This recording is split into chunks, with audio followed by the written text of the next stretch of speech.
I am John Brown, the infamous abolitionist, who some have called a martyr and others a madman. You might remember me as the guy who led the raid on Harper's Ferry in 1859. I hoped to start a slave rebellion, but it did not work so well, but I got a very catchy song out of it. John Brown's body lies a mouldering in the grave, his soul goes marching on. Before that, I spent a lot of time helping slaves escape to freedom on the Underground Railroad. I guess you could call me an original freedom fighter. I may have had some radical ideas and unconventional methods, but I was driven by a deep sense of justice and fiery determination to end slavery. Some people thought I was crazy, but I like to think of myself as a visionary, ahead of my time. Surprisingly, I had decent relations with other abolitionists despite my rather violent actions. I was particularly close with Frederick Douglass. He even invited me over to tea sometimes. When we attacked Harper's Ferry, though, he denied my invitation. I said no to Harper's Ferry. Well, granted, it was highly influential. It was a suicide mission. Anyways, hello there. My name is Frederick Douglass, and I'm often described as an American hero, abolitionist, and social reformer. I'm also a darn good public speaker, if I do say so myself. You might recognize me from my famous speeches, What to the Slave is the 4th of July, or my autobiographical works such as Narrative of the Life of Frederick Douglass. I was born into slavery in Maryland, but I managed to escape and went on to become one of the most prominent leaders in the abolitionist movement. My legacy continues to inspire those who fight for social justice and equality today. Harriet, is that you? Indeed it is. Well, hello, my name is Harriet Tubman, and I reckon you've heard a thing or two about me. I'm what you might call a conductor on the Underground Railroad, which is a fancy way of saying I helped hundreds of enslaved people escape to freedom. But that's not all. I also served as a spy for the Union Army during the Civil War, and even held a raid that freed over 700 slaves. I've been called the Moses of my people for all the good work I've done.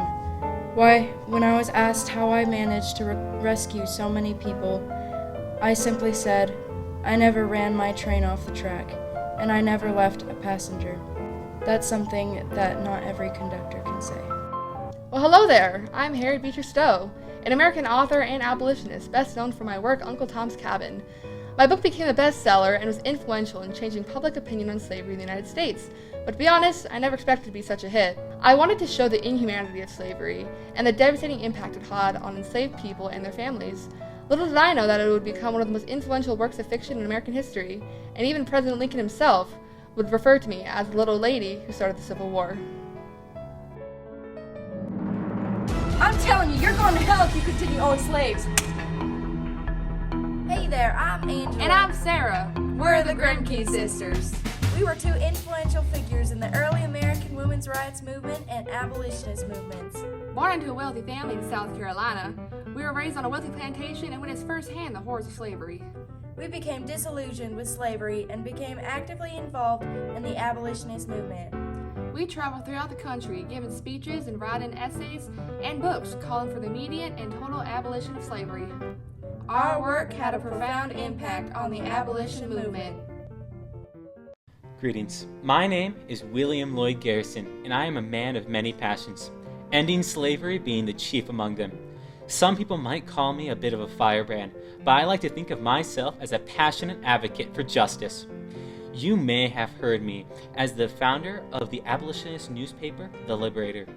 I like to think of it as the newspaper that every slave owner loved to hate. My dedication to the cause of abolition has often put me at odds with the establishment, and I've been thrown in jail more times than I care to count. But hey, what's a little jail time when you're fighting for freedom? Am I right? While my views were controversial in my time, my legacy as a leading abolitionist and advocate for human rights continues to inspire activists to this day.